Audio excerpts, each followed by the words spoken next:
भारत शासन अधिनियम 1919। इसे मॉन्टेग्यू चेम्सफोर्ड सुधार के नाम से भी जाना जाता है। उल्लेखनीय है कि मॉन्टेग्यू भारत के राज्य सचिव व चेम्सफोर्ड भारत के वायसराय थे। अधिनियम के प्रमुख प्रावधान: केंद्र में द्विसदनात्मक विधायिका की स्थापना की गई। प्रथम, राज्य परिषद तथा दूसरी, केंद्रीय विधानसभा। देश में प्रत्यक्ष निर्वाचन व्यवस्था तथा प्रांतों में द्वैध शासन प्रणाली प्रारंभ की गई। प्रांतीय विषयों को पुनः दो भागों में बांटा गया: हस्तांतरित और आरक्षित। हस्तांतरित विषय: इसमें शिक्षा, पुस्तकालय, स्थानीय स्वायत्त शासन, चिकित्सा सहायता, सार्वजनिक निर्माण विभाग, उद्योग, सार्वजनिक मनोरंजन पर नियंत्रण आदि शामिल थे। इन विषयों का संचालन गवर्नर तथा विधान परिषद के प्रति उत्तरदायी मंत्रियों की सहायता से होता था।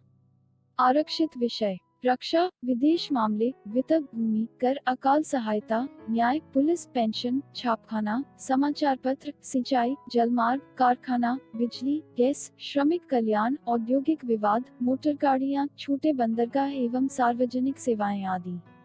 आरक्षित विषयों का संचालन गवर्नर और उसकी कार्यकारी परिषद के माध्यम से किया जाता था।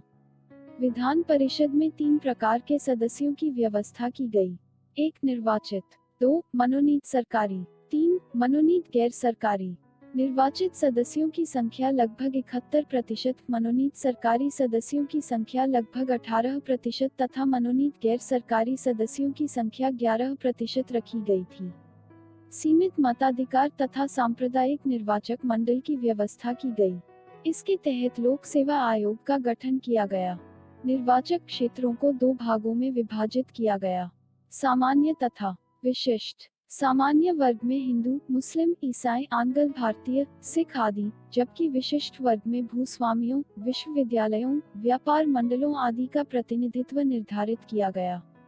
इसने सांप्रदायिक आधार पर सिखों, ईसाइयों, आंग्ल भारतीयों तथा यूरोपियों के लिए भी पृथक निर्वाचन के सिद्धांत को विस्तारित किया। इसमें पहली बार केंद्रीय बजट को राज्य बजट से अलग कर दिया गया। इसके अंतर्गत एक वैधानिक आयोग का भी गठन किया गया, जिसे 10 वर्ष बाद जांच करने के पश्चात अपनी रिपोर्ट प्रस्तुत करनी थी। केंद्रीय विधानमंडल को केंद्रीय सूची में उल्लेखित विषयों के संबंध में विधि निर्माण का अधिकार प्राप्त था, परंतु अंतिम निर्णय का अधिकार गवर्नर जनरल को प्राप्त था।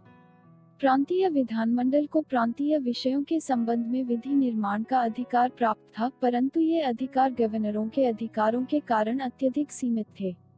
महत्वपूर्ण बिंदु: इस अधिनियम द्वारा पहली बार भारत में महिलाओं को मत देने का अधिकार प्रदान किया गया।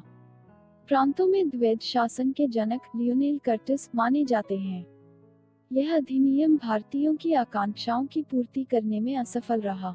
यह वास्तव में भारत के आर्थिक शोषण करने और उसे लंबे समय तक गुलाम बनाए रखने के उद्देश्य से लाया गया था।